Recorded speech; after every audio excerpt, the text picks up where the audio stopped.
Ciao de Live in France et aujourd'hui je vais vous montrer comment faire votre demande de visa. France Visa est le site officiel des visas pour la France. Il faut donc obligatoirement passer par cette plateforme pour les procédures concernant vos demandes de visa. Avant de commencer votre demande, je vous invite à utiliser leur outil de simulation pour savoir si vous avez besoin d'un visa, connaître les pièces justificatives à fournir ainsi que le montant des frais de dossier. Nous allons dès à présent créer un compte sur le site France Visa.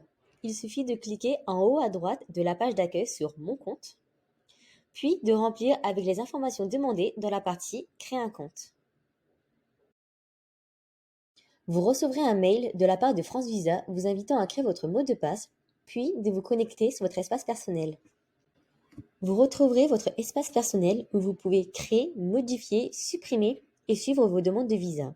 Pour commencer, je vous invite à cliquer sur Créer une nouvelle demande ou un nouveau groupe, puis de cliquer sur Accéder à la demande de visa.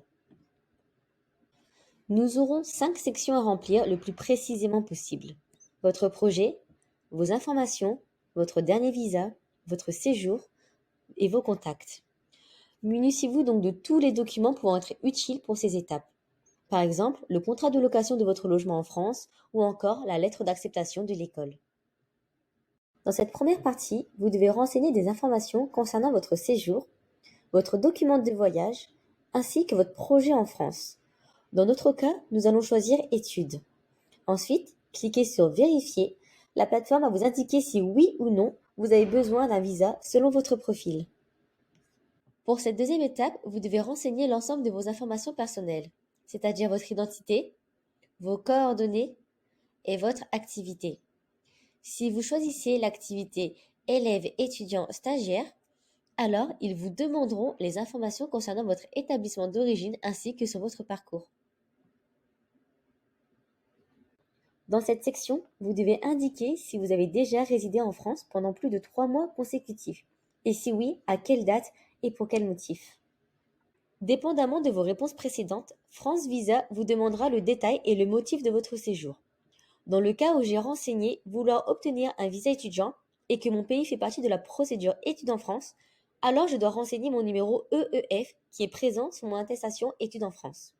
Concernant la procédure études en France, vous trouverez plus d'informations sur le lien en description. Nous arrivons à la dernière partie, c'est celle qui est la plus importante. Dans le cas où je suis étudiante, l'organisme qui va m'accueillir en France est mon établissement d'enseignement supérieur.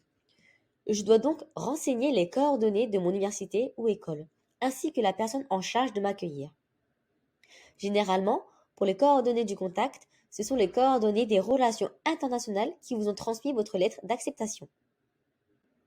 En plus de renseigner les informations sur votre université-école, vous devez compléter les informations sur votre logement en France. Dans le cas où vous êtes hébergé, vous devez renseigner les coordonnées de la personne qui vous héberge. Par exemple, j'ai mon oncle qui habite en France et qui va me loger pendant la durée de mon séjour d'études. Alors, je dois remplir avec ses coordonnées. Dans le cas où j'ai une réservation d'hôtel, un contrat de location ou encore une attestation de logement de la part d'un organisme, alors je dois choisir la troisième option et remplir avec les informations demandées. Pour résumer, dans la première partie, personne ou organisme d'accueil, je dois renseigner les informations sur mon école ainsi que les informations sur mon logement en France. Dans la deuxième partie, vous devez renseigner les informations sur le financement de votre séjour. Votre séjour peut donc être financé par vous-même, par une entreprise, organisation ou établissement qui vous accueille, ou par un autre garant. Après avoir validé toutes les étapes précédentes, vous pouvez vérifier le contenu de votre demande et le modifier si vous constatez des erreurs. Si tout vous semble correct, cochez la case « Je déclare que toutes les informations fournies sont correctes et complètes » et cliquez sur « Poursuivre ». Dans cette dernière étape, vous retrouverez la liste des pièces justificatives à transmettre dépendamment de votre situation. Lorsque vous avez téléversé toutes les pièces justificatives demandées, appuyez sur « Poursuivre ». Votre demande de visa a bien été envoyée. N'oubliez pas de prendre rendez-vous auprès de l'institution concernée pour votre dépôt de visa et de le confirmer sur votre demande. Merci pour votre attention. Nous restons à votre disposition si vous avez la moindre question à l'adresse hello@livin-france.com. Bonne journée!